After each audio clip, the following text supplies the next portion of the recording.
Guys are doing a great job today. It's a busy day here at the Linder Family Tennis Center. It's been so much fun. And we've seen 4 Americans already on the men's and women's side punch their ticket into the next round. Into the night session, we'll see 2 Americans going head-to-head against one another in Taylor Fritz and Brandon Nakashima. Taylor Fritz lost a tight one to Sebi Korda last week in Montreal. What do you think he's going to be doing differently this week?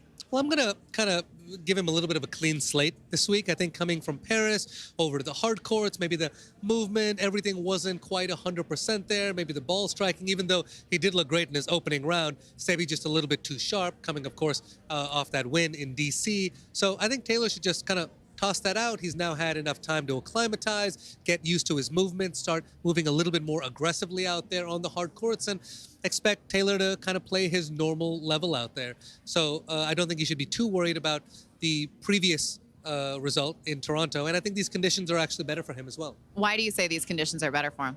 Well, the ball moves quite well over here, and when we see Taylor playing at his best, there's been joke about him being a bit of a serve bot, and then Riley and the group say, you return too well, you can't be a bot, but he can serve that well. And if Taylor gets on a real streak here with his serve, he can just kind of run through matches that way. And when he's getting a ton of free points on that first serve, it allows him to really open up on that forehand where he can hit it as hard as anyone out there on the tour. So if he feels that freedom on his opponent's serve, I think that's when he's playing his most damaging tennis.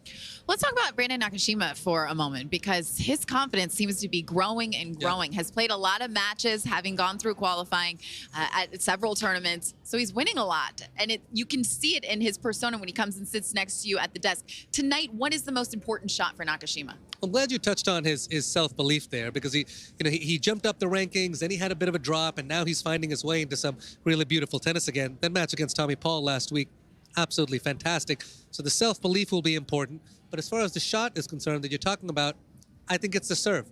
When he's serving his best, he's actually getting a lot of first serves in. He's not going for a huge amount on his first serve, miles per hour wise. He's putting it into the spots and kind of just starting the point in an offensive position to be able to redirect his opponents side to side.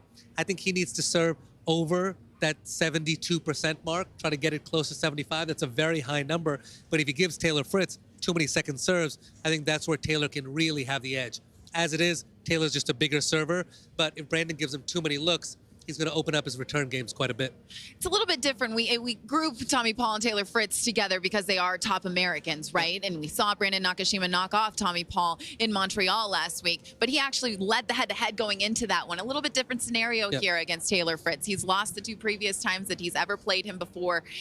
Does that change your mindset going into this, or is that something that's knocked out a little bit? It's interesting that head-to-head actually plays a little bit of a role in when you're going into a matchup. We talked to Brandon in Toronto last week, and he said, I feel pretty comfortable playing Tommy. Now, this is a guy, Tommy Paul, who has been playing fantastic tennis right in and around the top 10 for quite some time now, making his biggest push that he's made in his career.